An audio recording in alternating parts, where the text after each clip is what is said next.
Hi, everybody. I'm Matt, And I'm Steve. and this is Marvel Reread Club.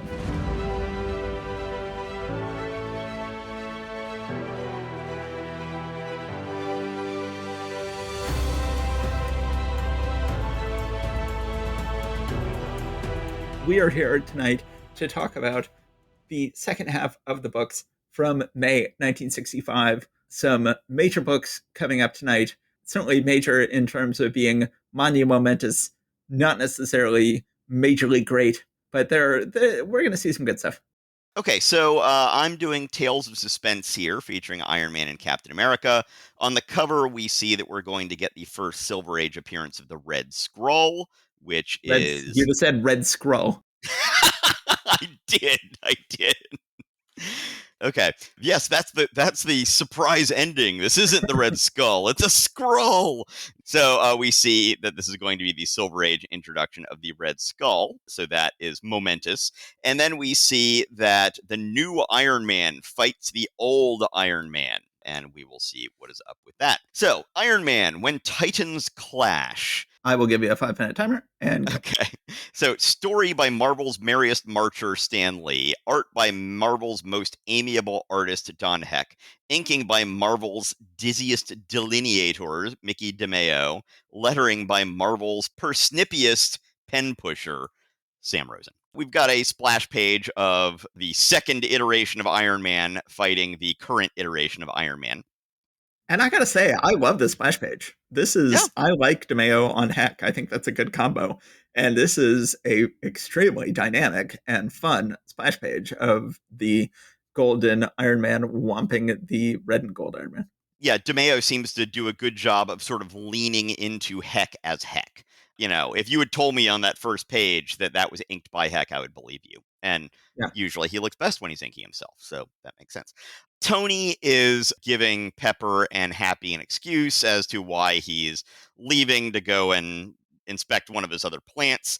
And this isn't just made up. He actually is going to inspect this other plant, although the reason he's doing it is to get away from Pepper because, he doesn't trust himself around her, basically, to not fall in love with her again. We've got, again, something we've seen many times where Happy's like, you want me to drive you? And he's like, don't volunteer unless you're asked, Hogan. I'll do my own driving on this trip. You stay here. Happy Hogan says to Pepper, what's bugging him? He never spoke to me that way before. And I'm like, he totally has spoken to you that way before. We've had many issues that begin with Tony being a total dick to Happy, and Happy's like, he's never been a dick to me before. It's like, dude, you have blinders on in this relationship. He is frequently a dick to you. He's got traumatic brain injury. I mean, he's a retired prize fighter. Yeah, Tony is overseeing this missile test. Meanwhile, we've got a thief who has figured out how to get onto, Stark's Queen's campus here, and he's able to get into Tony's office, finds his attaché case that Tony foolishly left behind and foolishly did not put the locks, the traps, the fail safes on. So this guy is able to open it up, figure out, oh, okay, so this is Iron Man's armor. This means that Tony Stark must be Iron Man, and he puts the whole thing on. Now, one thing that doesn't make any sense, and this is going to bug me through the entire issue, is this guy, Weasel Wills, has the chest piece of the armor here. Yes. Isn't Tony always wearing the chest piece because it's what's keeping him alive? Well, it's not inconceivable that there could be a duplicate chest piece, but yes, that is an excellent question. There is visual evidence later that is not what happens. So, But anyway, I do I like this issue, and I like this whole sequence where it's the sort of thing where I'm like, oh, is he going to instantly figure out how to use the armor? It's like, no, they make it very clear that he cannot figure out how to use the armor, and he is making a complete fool of himself until he sort of then has to walk out of there on his own power without flying because he can't figure it out. And then he goes out to a abandoned shack out in the woods and with much trial and error teaches himself to use the armor. I think it's a nice sequence by Heck. Yeah, and I think they specify it's like a week or something like that. He spends out there just doing nothing but practicing with how to use the armor. So then at this point, he just goes ahead and starts knocking over banks and doing all sorts of other stuff like that. And he's just like, yeah, I'm Iron Man. I'm a bad guy now. What are you going to do? And he knows that, the suspicion will fall on on Tony Stark if they ever figure out who Iron Man actually had been. Tony Stark even heads down in his other factory and hadn't looked at any of the papers. He now does and realizes what's going on. So he goes and pulls out his old gold Iron Man armor and goes ahead and puts it on. So Tony Stark in the old Iron Man armor and Weasel Wills in the new Iron Man armor get into a battle. They make it clear that the original Iron Man armor is tougher, but the newer one is lighter, and you can be more speedy in it. They're playing those two things off against each other, and Weasel Wills is trying to use brute force, and that's not working as much because the other one can take brute force better. Tony Stark figures out that this guy probably, even though he's been using this thing for a week, hasn't really figured out the limits of how long power lasts during a battle. And so he just is able to, with his tougher armor, just kind of wait him out until he's about to run out of power. A Weasel Wills is in the new armor, and has to plug himself back in. But at that point, Tony Stark is able to come in here and get him. He unmasks Weasel Wills, but Weasel Wills is not able to give away Tony Stark's identity, or he's able to, but he doesn't do it because he at this point has convinced himself that he is indeed himself Iron Man, and he has sort of lost his mind. Yeah, I like how Tony is just willing to take the hit here. It's like, well, I've captured this guy. I'm not going to kill him, and I'm not going to oops, accidentally kill him, which is what usually happens when a superhero Right. fights someone who knows their secret identity. He's like, no, I'm just going to arrest the guy and turn him in. And I guess he'll tell everybody I'm Iron Man, and I guess I've lost my secret identity now. And then he just lucks out that the guy has gone crazy and insists that he really is Iron Man. But I like how Tony's willing to just take the hit here instead of accidentally killing him, which is what heroes would normally do in this situation. Yeah. So also on page 12, I noticed that in God, how many panels are on this page? The last panel on the second tier of panels where they've unmasked Weasel Wills, he's still wearing the full modern Iron Man armor minus the mask. And in the very next panel, they are dragging him away, and he's wearing a dark dress shirt with an orange tie. It's like, Yes. wait, what happened in the middle here? What's going on? One thing is they seem to have just completely forgotten the idea that Tony Stark has told Pepper and Happy that he's engaged. Yes. It's no longer a thing. It just doesn't matter. And then when Stark is looking for the old armor to put on, one thing I was thinking is we already established that he's got some other experimental versions of armor around from that time when he wasn't able to get his repulsor rays or something like that and had Yeah. to go get some gauntlets from another set of armor. Again, it's a fun story, but yeah, there are some holes. I like this Iron Man story. I think that Heck and Tomato are a good combo, and I think it's a really fun idea for a story where Crook steals the armor and he's got to fight him with the old armor. I think that's a crackerjack idea for a story and really works well. Yeah, I just wish they'd put a little bit more thought into the whole thing about the chest device issue, but it's being nitpicky. Meanwhile, we're going to move on to Captain America in The Red Skrull Strikes. So we've just You got said sort of scroll again. It's like saying the Aristocats by accident. Yes, I did. I don't know what I'm doing. Okay, so Captain America in The Red Skull Strikes. He is a skull, not a scroll. Let it be Yes. known. Anyway, we see once again, it's World War II. It's still before the Well, war has so officially started. wait, before we begin the story, once again, Stanley has realized, oh, we published all these great Captain America comics in the 1940s. You would think he would be going I can read through the entire series again and pick the best ones and adapt them for modern day. Instead, he is just going through and doing every single story. So this is the third issue we've been doing this, and we still haven't left Captain America Comics #1. Is that This for real? I hadn't looked that up. this story is an adaptation, a very close adaptation of one of the stories in Captain America Comics #1 that introduced the Red Skull.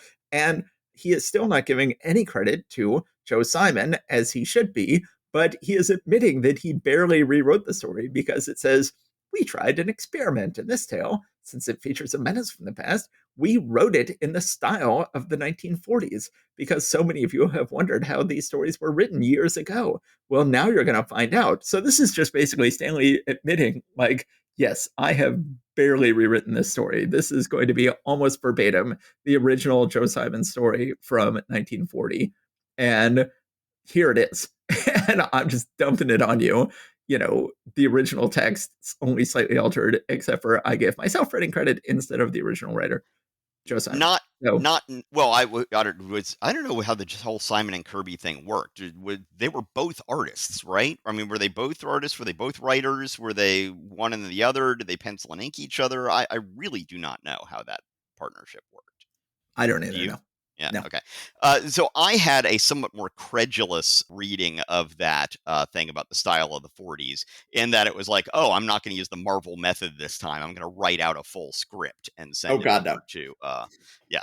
Well, like I said, I was a little more credulous. So Yes. we're still before United States has entered World War II. Captain America and Bucky still have their non-superhero identities in Camp Lehigh. They are apparently chauffeuring around Major Croy and takes him back to his home. Apparently, he just has an apartment in New York City that he goes and stays at from time to time. The guy sends Captain America, well, not Captain America and Bucky, but Steve Rogers and Bucky Barnes away, saying, no, I don't need your help. Meanwhile, the Major, was it Major? Major? Yes. The Major is, just putting tobacco in his pipe, and he's just going to relax in his study. And then the Red Skull comes in through the window and knocks Major McCrory unconscious. So I gotta Um, say, I always Sorry, did I my say least McCrory? That was the name of a North Carolina governor. Major. I'm just, yeah, okay. Go on. when Kirby doesn't feel like putting any effort into a costume, he just gives the person a shapeless green jumpsuit. I love the Red Skull's head, and I've always been so disappointed in the lumpy green jumpsuit he often wears on his body. At least it has the decency to have a white swastika on it, but I always prefer it when they actually get like the Red Skull dressed up in like full Nazi regalia or something, like Yeah, wearing the jodhpurs or something like that. I've never been a fan of the green jumpsuit. yeah, I'll give you that.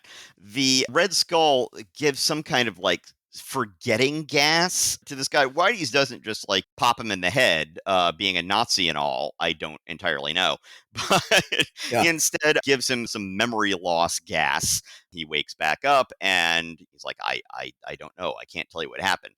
Steve Rogers and Bucky Barnes are there. They go and change into their superhero identities in the next room, seemingly not really caring too much if they get seen from what we're seeing there.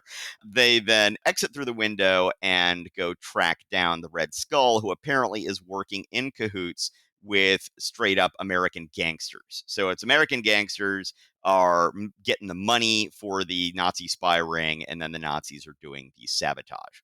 Captain America and Bucky find them. They come in and go to town on these guys, including the Red Skull, the Nazis, and the gangsters. At one point, Captain America throws his shield and it hits a bunch of them like a cue ball hitting a rack of pool balls, and it says "boing." yeah. I don't know. That just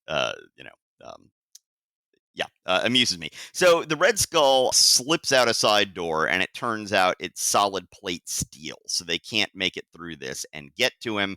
But they recover all the money and tie up the Nazis, and basically have sewn up this spy and sabotage network. So the next day, the soldiers are being told that this industrialist who is helping build the arsenal of democracy for us is here to test one of his new planes. Treat him with respect, give him whatever he needs so that he can run this test. Well, of course, the plane that's being tested bursts out in flames, and I think they make it clear here, don't they, that actually a couple of pilots are killed in Yes. this accident. Everyone just seems shocked, but Steve Rogers notices that Mr. Maxon, the guy who built the plane, says, "My reputation is at stake." This immediately jumps out at Steve Rogers as, that doesn't seem like the reaction of somebody who just had two people die because of his mistake. He and Bucky turn back into Captain America and, of course, Bucky, because secret identities and everything. Bucky's secret identity. Bucky. Yeah, exactly. They go into the general's house, and the Red Skull is in there giving some sleep gas to his housekeeper. What is Yes. that? I don't quite. Why are they going into the general's place? Anyway, one way or the other, they have a nice fight with the Red Skull and defeat him. They take off the mask of the Red Skull, and it's actually Maxon, the aircraft tycoon. He says, Yankee fool, I've deceived you as I have deceived all the high officials until this day when General Curtis began to investigate and discovered that I am not the real John Maxon. He escapes. Theoretically, that was another mask underneath a mask. I don't think that that's actually the Red Skull's actual face, if I'm not mistaken. But he's able to burst out and get away. Captain America and Bucky find that he had a little notepad with his to-do list of who to eliminate, and it said Major Croy crossed out, General Curtis crossed out, and then Captain America and Bucky were the next two on the list. Yes. Anyway, yeah, that's it. It's pretty simple, and as you said, it's as I did not realize. I mean, I guess I actually do have the letters page in this one, so I probably should have read more about this. One way or the other, it's a fun story, although, as you said, it's just pretty much recycled from another writer's work. It's interesting. As you were reading it, I'm like, well, I feel like this is very, very much almost panel by panel listed from the original. I'm like, but in the original, of course, he had a triangular shield and he was Right. not throwing his shield at people. So, yes, I looked back and those panels are different, but it is only slightly different. It is getting more and more ridiculous to not give Joe Simon credit, and also it is getting more and more ridiculous to the degree to which they are dedicated to adapting every single story from Captain America Comics #1. At this point, they presumably figured they could get at least 30 years of Tales of Suspense stories out of the 5 years of Captain America Comics they originally published. Eventually, they will give up on this. But I think it is great to have the Red Skull. I think the Red Oh, yeah. Skull is Captain America's ultimate villain. He is, a tremendously iconic villain. And to have that icon restored to the Marvel Universe is just wonderful. Yes. That was Tales of Suspense, I thought, shockingly good Iron Man story and an excellent, if extremely derivative, Captain America story. Let's go ahead and go on to Tales to Astonish #67. So we've got the cover in this case evenly divided between the Hulk, where strikes the Behemoth, and Giant Man, the Hidden Man, and his Rays of Doom. This picture of the Hulk on the cover, I have seen swiped directly or homaged quite directly, and I couldn't remember exactly where. There's a very similar drawing on the cover of The Essential Hulk Volume 1 by Bruce Timm, of all people, not an artist associated with Marvel Comics. But Well, no, but I mean, this looks. I mean, I see this and I'm like, yeah, Bruce Timm could not have to do much with this and have this look like this image and be Bruce Timm. Yeah, you should Google The Essential Hulk Volume 1 to see Bruce Timm's version of this. But I feel like there was an even more direct swipe or homage that was later. Let's go ahead and do the comic. Go inside to see Giant Man and the Wonderful Wasp, the mystery of the Hidden Man and his Rays of Doom.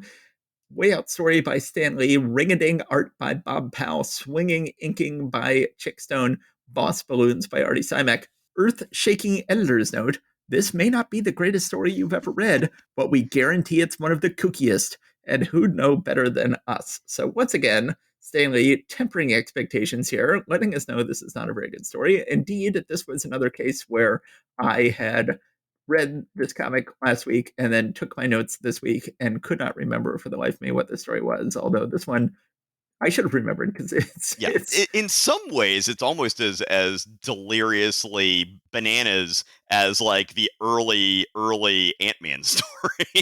stories. So Giant Man is chasing a station wagon on the cover, and then we jump back to some time before to see what's going on, and we see Giant Man just happens to see some power lines that are out and goes to go adjust them when suddenly he's hit by a green ray being shot by a station wagon.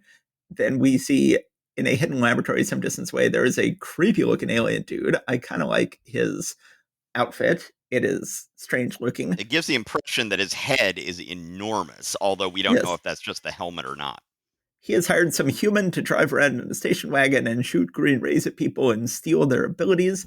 And then you get something truly bizarre on the bottom of page 2 and the top of page 3, where if you look at the art, the station wagon's there, it's pointing the green ray at Giant Man, and then Giant Man chases the car. But in the text, for some bizarre reason, it says, now I'm going to go home. I've blown a fuse. I'm going to go home and come back 2 hours later. And he comes back 2 hours later, and Giant Man just happens to still be standing there. And then they continue their confrontation. But if you just take those text balloons out, the art makes perfect sense in terms of, he attacks Giant Man and then Giant Man chases him. Why do you need to add this bizarre 2 hour gap that makes no sense? Truly strange. Yeah. Giant Man chases the station wagon. Human gets away, then goes back to the alien. And the alien is like, so I sent you around town to steal people's powers. Why didn't you steal his powers? We then cut to Giant Man and the Wasp. Giant Man's like, hey, Wasp, I've got a great idea for you. You know, I'm Ant-Man and I ride around on ants and you're the Wasp, so you should ride around on bees. And she says, but why a bee? Why not a wasp, for goodness sakes? And he says, because bees are gentler, smarter, and easier to train than wasps. He puts her on a bee. Now, what's the first thing you think is going to happen when someone is riding a bee? That they're going to sting you? Yes. Ding, ding, ding. You would think, wouldn't you get stung by a bee?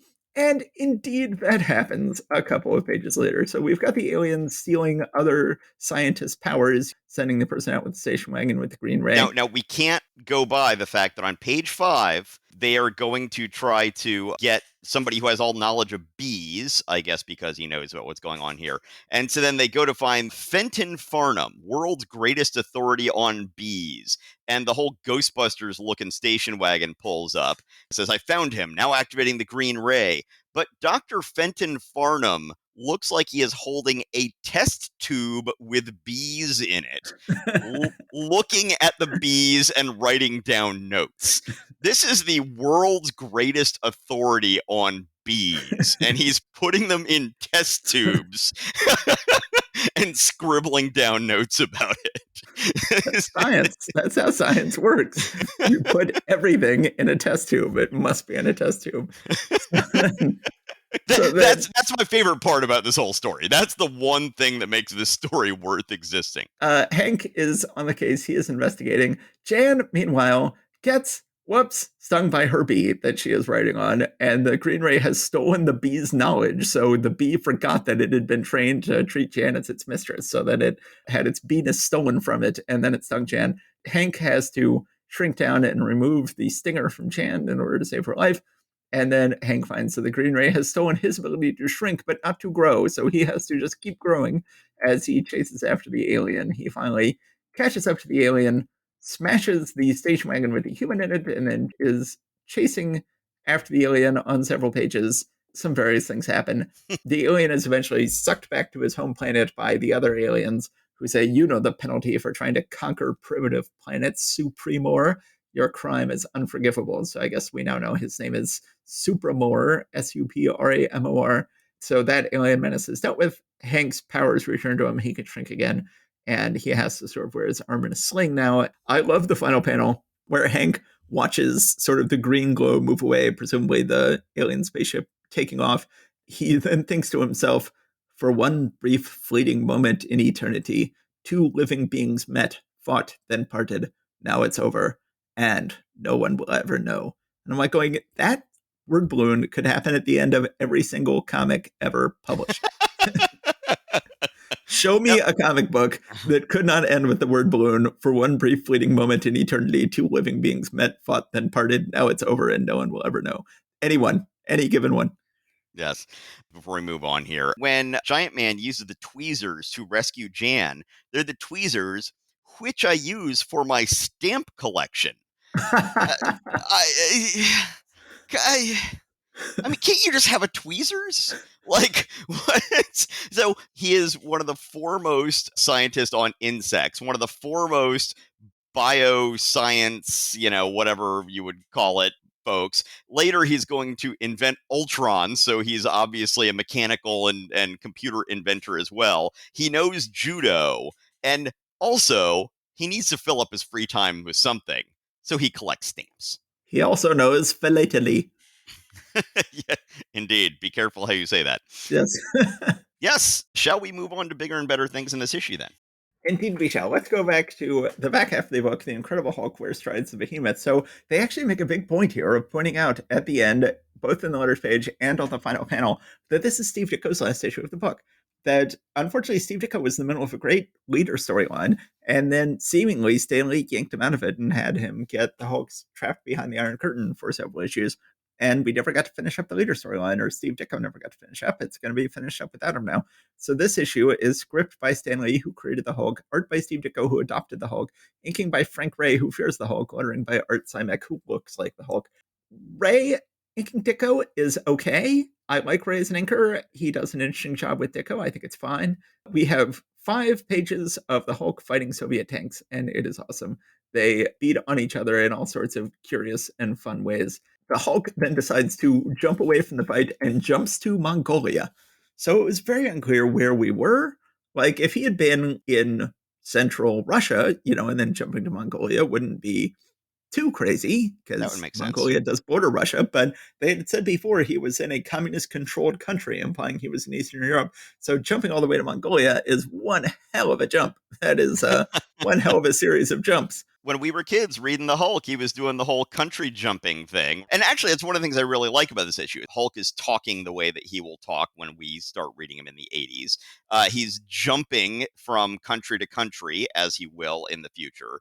He does his whole thunder clap with his hands to create a shockwave that destroys the tanks. There's all sorts of stuff Ditko is really doing here that is setting up things that will remain part of the Hulk mythos forever.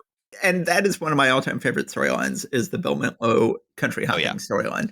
So yeah, it was nice to have that set up here. Now, like Mongolia at this point was, I thought of a pretty solidly under control communist country, but Yes. they have warlords, the warlords of Mongolia. So he ends up in the hands of a Mongolian warlord named Kinga Khan.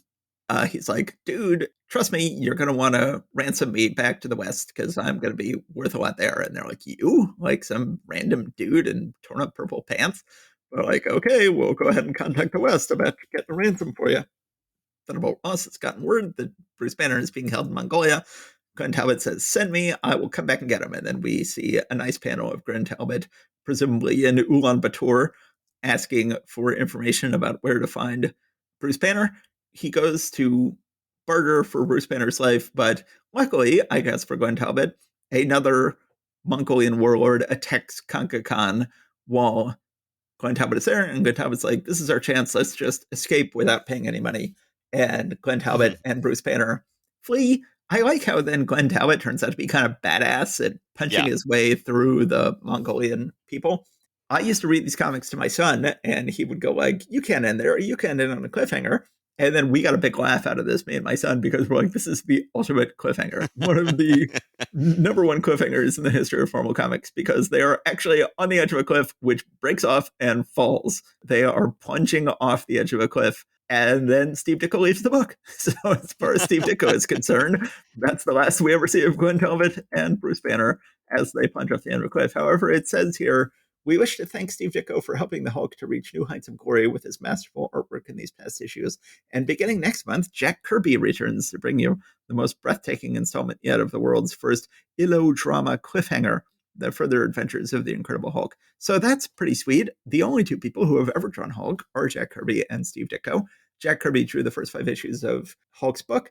Ditko drew the 6th issue, and then Ditko drew the book when it returned in Tales to Astonish, and now Kirby is back. So you get the feeling that Stan Lee really loves the Hulk and wants to give it his best. And if he can't give it Kirby, he'll give it Ditko, and if he can't give it Ditko, he'll go back to Kirby. I think that Ditko has had a nice run on this book. I think this is a nice finale to it. It would have been so much better to have the leader involved. But if we can't have the leader, this is a perfectly fine issue. It is fun to read. And it says in the back, this doesn't mean Steve will be doing any less work for Marvel. On the contrary, he plans to concentrate on the new Spider-Man annual and more Doctor Strange thrillers until we get a backlog of them. And then, who knows, we might just have a new feature in the offing for one of Comicdom's most popular illustrators. But I don't believe they do. I think at this point, he never draws anything else except for Spider-Man and Doctor Strange. Yes, he just draws that one Spider-Man annual, which will happen to guest star Doctor Strange. Yes, and he presumably is starting to have more discontent set in about the way things are going at Marvel. Yeah. We don't really see much evidence of that yet, but as I said, I've sort of gotten the impression that Wally Wood kind of got in his ear around this period of time to sort of point out to him that he was given short shrift both in terms of money and credit. That, once again, that's just speculation on my part, but let's move on to X-Men number 11. So this is introducing the Stranger.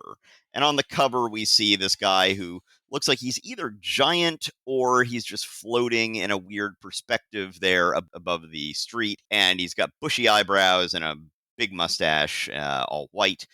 Yeah, the X-Men are looking upon in So wonder. I got to say, I love the look of the Stranger. I love the look of his head, which will continue on through all the years of the Stranger. I think the Stranger just has a fantastic look in this issue in that he's wearing normal human clothes and is just this really weird dude who can walk through the air and walk through walls and wield enormous power, but is sort of this mild mannered dressed guy with this really crazy white hair. In the future, we'll see the Stranger in his natural clothing of his alien planet, and I become a much less big fan of him. I don't like Mhm. his green and red outfit that he wears, but in this issue where he's dressed as a mild mannered dude, I love the look of the Stranger. Yeah, I'll go ahead and start a timer for you here. please do. So, extraordinary script by Stan Lee, extravagant art by Jack Kirby, exceptional inking by Chick Stone, exemplary lettering by Artie Simek. Professor X is trying to get an image of something that has been pulled up on some radar using some new technology he's got. Presumably, But this is just Cerebro, but Cerebro's got imaging technology, which it's never had before. whatever this being is, it has the power to resist this tool and shut it off. They're not sure if this is a mutant or not, but they need to go out and find the thing and bring it in. So I So, gotta say, you might notice right away on page one, there's something odd about this issue, in that the rest of the X-Men are all in costume, but Scott yes. is in his civilian clothes. And it's like, now that the X-Men are here, he's going to change into his X-Men costume, right? No, even when they then go out in the field, he's just in his civilian clothes while the rest of the X-Men are in their X-Men outfits. It changes at some point. Yeah, I don't know. We then are introduced to the Stranger. He is leasing a small boarding room, basically. The woman who's renting him the place says, "Look, Curly, I'm glad you're satisfied, but I'll expect the full week's scratch in advance." He's like, "Scratch? How square can you be? You know, cabbage jack, moolah, dough, the rent." "Oh, you mean money." So then he Yes. reaches into his jacket pocket and pulls out a massive wad of cash, hands it to the woman who actually looks very much like Granny Goodness from Yes. Jack Kirby's later work. The Stranger then is going out into New York. Pedestrian traffic just sees that, waiting to cross a street with all the busy vehicle traffic is too much. So he just walks through the air to get where he wants to go, not realizing that this is going to draw attention to himself. So then he walks through a wall and happens to walk into a building that is owned by Magneto and the Brotherhood of Evil Oh, Mutants. I don't think he's just happening to do it. I think that he is, why is something attracting me to this particular building, this particular Oh, right. wall? He is being drawn there by mutant powers. I mean, we will later find out he is on Earth to study mutation. Okay. So he is seeking out mutants. And so he has found Magneto because that's what he is searching for. Right. So I feel I'm being irresistibly drawn towards what? And then here are others expecting me. Okay. Yes, you are correct. I had forgotten that detail. The X-Men are trying to find this guy. They're overhearing some cops talk about something. They're like, "Oh, I think they're talking about him." Scott comes up to them and says, "Hey, can you describe this person?" And then they're like, "Hey, you look like a shady character. Why are you wearing sunglasses on a cloudy day?" And, "Hey, take them off so we can look at your face, mister." And he's like, "No, don't." And they take off his glasses. And they say that apparently he can't even block his eye beams by closing his eyes, that Huh. something leaks through. And this has always been one thing that's confused me, is that sometimes they make it seem like him using his eye beams is draining to him, and sometimes they have it be like, no, it's just always on and there's nothing he can do about it. Yeah. We're getting the second one of those this time. So they figure out he has to be Cyclops. Beast rescues him from this pickle, but he does it as though he's picking Scott up like an OBGYN delivering a baby with forceps. The Beast just has his feet around the sides of Scott's head, like he's picking him up by his chin using Beast's feet. It looks very painful and not a good idea. Beast then takes him over to the rest of the X-Men. They're really jacking up the soap opera stuff between Jean and Scott. Scott says, "Good girl, Jean. I was wondering what would slow us down when we hit the bottom." She says, "Somehow, when he says good girl, it's better than Richard Chamberlain saying, my darling." Yes. Uh, don't lay it on quite so thick. Richard Chamberlain, like Bobby Drake, eventually turns out to be gay. But at this point, we don't know that. The Stranger is saying, "Why did you bring me here? What do you want?" Magneto starts using his magnetic powers to throw stuff at him and bind him up, him being the Stranger in this case, to show how much power he has so that he will say, "Oh, I must serve this great and powerful being." The Toad is, of course, just jumping up and down maniacally, loving this whole thing. Mastermind then creates an illusion for the stranger that he's under the water, and then he's in a magma cavern or something like that. The stranger's just like, okay, this is stupid. Why am I not doing something about this? And then uses his immense power to shatter the illusions and to throw all the magnetic stuff back at Magneto. He turns Mastermind into, quote, a solid block of matter, as though human bodies aren't already matter. But, True. it's basically some kind of heavy mineral sort of thing. But yes, a solid block of matter. So he becomes so heavy that he falls immediately through the floor and then goes through the floor of the shop below down into the basement. This draws the attention of the X-Men. They come by and they find the Stranger and the Brotherhood of Evil Mutants minus Mastermind. When Iceman freezes Quicksilver in an encasement of ice, Scarlet Witch jumps in and uses her hex power to make everything go all askew and higgledy-piggledy and whatnot. Yeah, so the Stranger is then just basically like, look, I don't know what's going on, but I'm going to depart in my own manner. And there's this weird swirling thing around him. And then he says to Magneto, you may join me if you wish. Step into my cone of energy. In the end, both Magneto and the Toad jump into the cone of energy, and they both disappear. Oh, and on page 12, that picture of Scott in the second to last panel, something went horribly wrong when drawing Scott in his sunglasses in that one. I'm not entirely sure. I'm not sure anything went wrong. I think that may have just been the way Kirby chose to draw it. Well, yes, that may have been what went wrong. That's what I'm saying. Okay. But then Scarlet Witch causes the ceiling to fall directly onto Hank, but then Hank is able to sort of juggle the ceiling parts with his feet. Why he can't just kick them aside, I'm not entirely sure, but Scott has to shatter the stuff using his eye beams. They then unencase Quicksilver from the ice. They're saying the New Mutant, Professor X, said he was the most powerful at all. If Magneto has enlisted him on his side, then our mission here is a total failure. Unless we can even the odds by having the two of you join the X-Men, he says to Quicksilver and Scarlet Witch. Well, you skipped over before. The Scarlet Witch says, you need do nothing with us ever again. We have served Magneto for the last time. And Quicksilver says, Wanda is right. We owed him a debt, but it has been repaid many times over. We shall serve him no longer. Yes. They had one last appearance by Hawkeye and Iron Man before he showed up in the Avengers. And you would think like, oh, this is going to be the appearance where he realizes it's wrong to be a bad guy and he gets on the path of good and then ends up in the Avengers. Well, no, that did not happen. We do have here in Quicksilver and Scarlet Witch's last pre-Avengers appearance them decide to follow the track of good and specifically turn down a place in the X-Men. They say, we shall return to our home in Century Yarp and forget the endless battle of mutant against mutant, but someday we may return. Someday the fate of mankind may hinge upon our entering the battle once more. So they very much have them retired here. Well, of course, when we get to the very next issue, they are going to unretire quite spectacularly, moving the characters around the board quite a bit. Then we go back to the Stranger and Magneto and Toad. Just a little aside visually here, I'm going to point out is that I had not realized that the Scarlet Witch's weird headpiece had been established as like some kind of wrap around her head by Kirby in this. I always thought that was a misinterpretation of her headgear by Don Heck when he is drawing the Avengers. But nope, apparently not. It is just some sort of weird wraparound thing that she's wearing, rather than a tiara, which it basically eventually becomes. So then we see that the Stranger has brought Magneto and Toad out to some wooded area, and then the Stranger starts growing large, and he says, I told you, I was a stranger. I'm far different than anything you've ever known. He then covers Magneto and Toad in some kind of anti-magnetic membrane. Magneto is like, ooh, I am not in a good place here. This is going sideways quickly. Back with the X-Men, they are checking on Mastermind and seeing where he is. Apparently, he is still alive. Then they go off to find the Stranger. Now, unfortunately, I thought that this flying bathtub of a helicopter had been destroyed in a previous issue. And I was very happy to see it go. But unfortunately, they apparently had another one.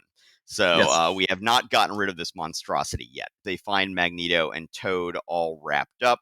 The Stranger then comes and says those cocoons will protect them for the journey they're about to take. I can guess the journey referred to. Its destination is no place on Earth, is it? Says Professor X. Of course not. Have I not said I am a stranger?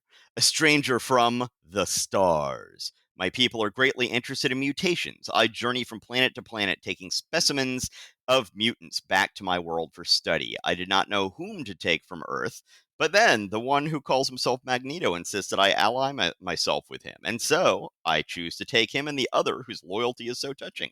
We shall never return. They head off into space. And the X-Men believe them because the X-Men then go home and remove Magneto and Toad's names from Cerebro. They're like, we believe we are insignificant. And they remove Mastermind's name from Cerebro. So apparently they're like, well, he's still alive inside this stone thing, but we're just going to leave him there and we'll never have to worry about him again. Cyclops is actually saying, will this mean disbanding the X-Men, sir? Because, it's like, well, if Magneto's no longer here, then what are we doing? Yeah. Wasn't that the whole danger we were trying to protect humanity from? Well, you would think you would have disbanded the X-Men when you all graduated from the school that you were attending, but no, that didn't happen, and you're not breaking up now either. Yeah, and after they remove the names from Cerebro, they start getting a frantic beeping coming from Cerebro that they do not explain, but is obviously very distressing to them.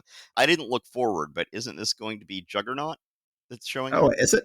Yeah, or I didn't look forward to see who it is. I did look forward to see who this artist is they're so excited about. I don't know if you read the letters page on this issue. No. But in the letters page, they go, okay, it's coming attractions time now, and we're really got some exciting news for our next issue. We're planning to have a new artist illustrate X-Men number 12. He's one of Comicdom's truly greats in a class with wonderful Wally Wood, whose fabulous work on Daredevil is the talk of the town.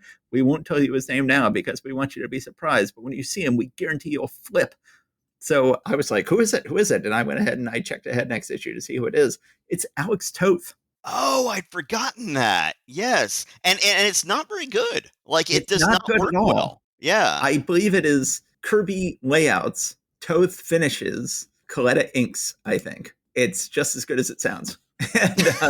And then that's it. And then that's all we see of Toth, I think, in Silver Age Marvel. Unfortunately, this is our last full Kirby issue on the X-Men. He will do just layouts for the next 6 or 7 issues, and then he will be gone entirely. So this is our last full Kirby issue.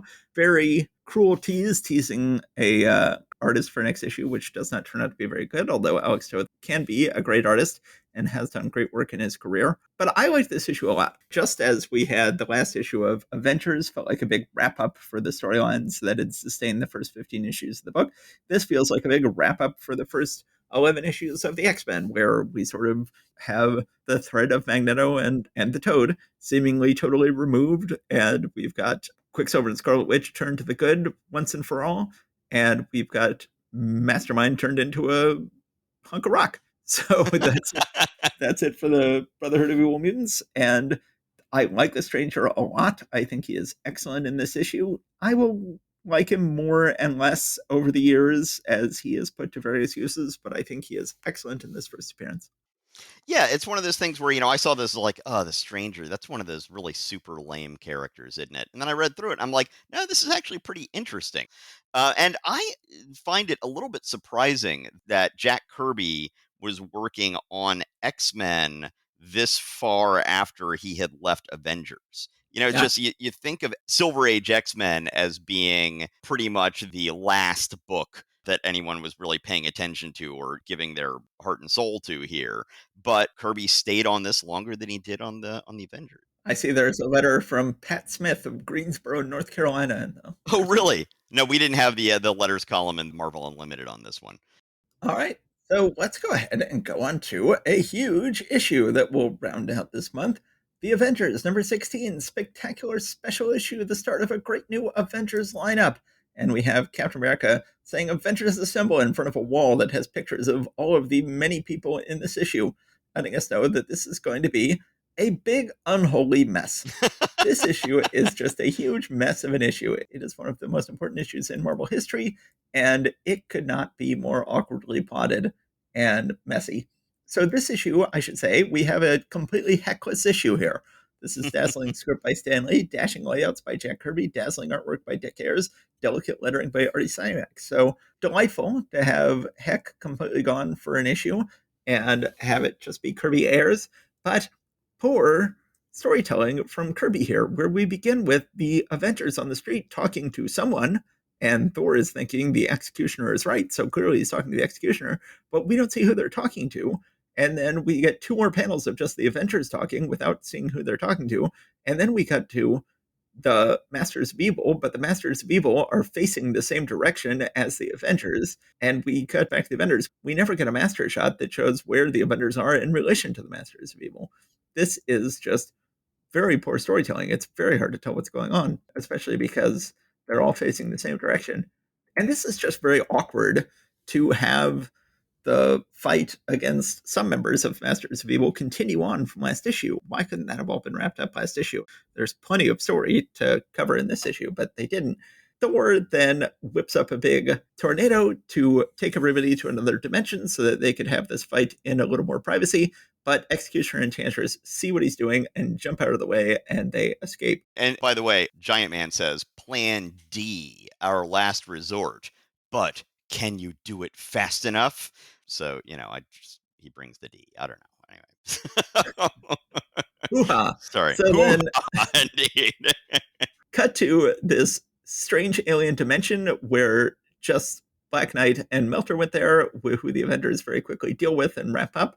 They then go back to Earth, but then we cut back to South America. Now, you would think that you would just have Captain America show back in New York after having defeated Zemo in South America, but oh boy, no, that doesn't happen. Instead, it takes him this entire issue to get back to New York while he misses a lot. And you would think the other vendors would go like, well, let's rescue Captain America before we deal with all of this other huge stuff, but they do not. They just leave him on his own. He buries Zemo, and then he's got to hop on a plane and go back, but then Zemo goons attack, and they accidentally blow up the plane.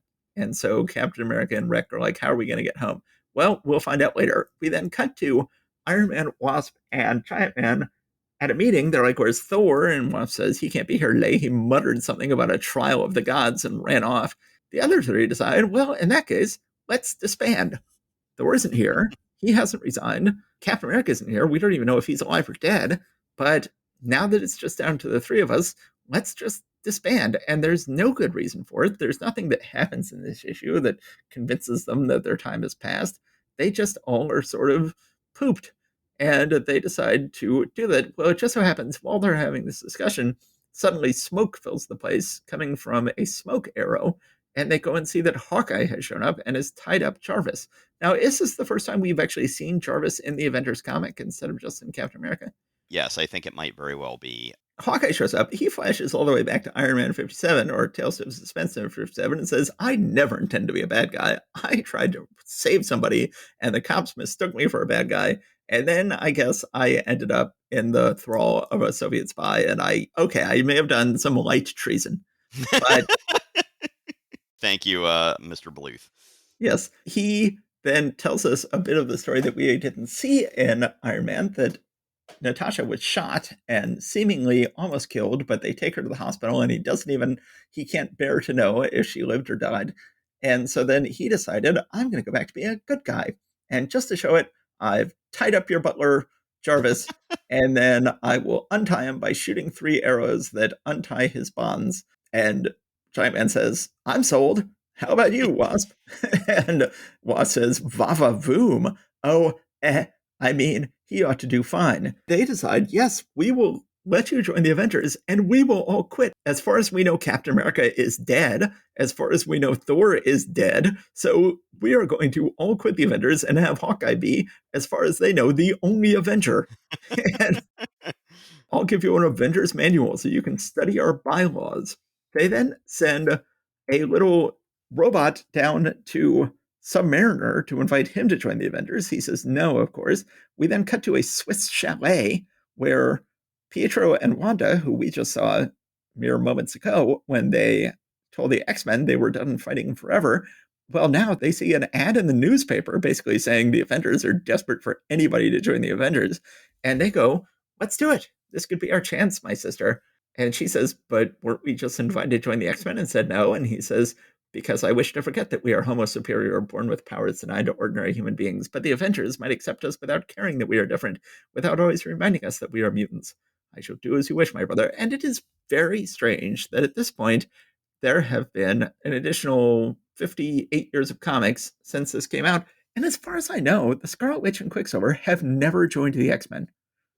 That there Yeah, has never once been an X-Men roster that had Scarlet Witch and Quicksilver in it. They've always been associated with the Avengers from this point on, which is very strange, even though yeah, it other is. people like the Beast have come and gone between the two teams. But it is just decided at this point, even though they're mutants and even though the world supposedly doesn't accept mutants, they are Avengers and they will be associated with the book and have an epic association with the book. Quicksilver writes a letter to the Avengers. This is just a bizarrely structured issue. It has two press conferences in it. It seems like this could have been rewritten in a way to simplify the story so that it only takes one press conference for this whole thing to happen, but it doesn't. The Avengers have a big press conference to introduce Hawkeye to everybody, and then they all decide to leave. We then cut to Captain America and Rick Jones are still trying to escape from South America. I saw you posted to Comic Swipes a picture of Captain America swinging on a vine over a bunch of alligators and how it looks like the cover to the old Pitfall video game. Yes. They finally find a person who can help them. Yeah. Well, specifically, Captain America says, "Hold it. I hear something in that clearing. A white man being attacked by a leopard." And it's like, well, why is it important that he's a white man? It's Well, this. it's important because they say, if you speak English, we must be getting near civilization. We just keep running into all these people speaking Portuguese, whatever that is. Yes. Well, I mean, let's give them the benefit of the doubt. And they were all speaking some indigenous languages that they have no clue what it is. And so they probably are still not part of the colonial world. So, Meanwhile, Tony Stark meets Quicksilver and Scarlet Witch, who show up in town, and he helps them out. They get to show off their powers a little bit. Captain America and Rick Jones finally make it back. They're confused why all these gawkers are around Avengers Mansion. Captain America jumps over everybody's head, swings up into the mansion, is going to confront everybody, and then finds that there's a bunch of villains here. There's Hawkeye, Quicksilver, and Scarlet Witch. He's sort of unfazed by this. He doesn't try to attack the villains. You would think that that would be the first thing that would happen in a comic book is, you would have people getting in a fight with each other without asking questions, which is what normally happens. But this issue is just too packed with all various things going on, so that doesn't happen. They just then dump all this on poor Cap's head like a fait accompli, and they're like, yeah, we've all quit, and we hired a bunch of villains to take our place, and you're in charge now. Goodbye. Cap is like, what?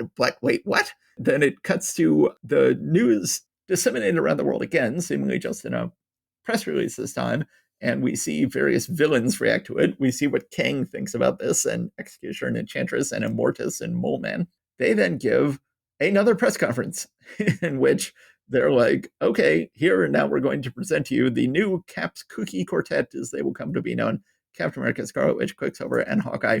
Right away, Hawkeye is like, strange that Captain America, who seems to possess no noticeable superpower, should be chosen to be our leader. Oh well. So we've already got him bristling at having Captain America as leader. And then that's it. And then, just in case there wasn't enough grand packed in this issue, they say, next issue, the action packed thriller you've been waiting for, The Search for the Hulk. So, wow. What on earth? So many ways to simplify this story, having one press conference instead of two, just having Captain America just show up at home at the beginning of the story instead of having him just miss out on all of this and just get all this dumped on his head when he comes home. Like, did they think that the story wouldn't have gone down this way if Captain America had been there? I don't know why they have him miss out on so much of this story.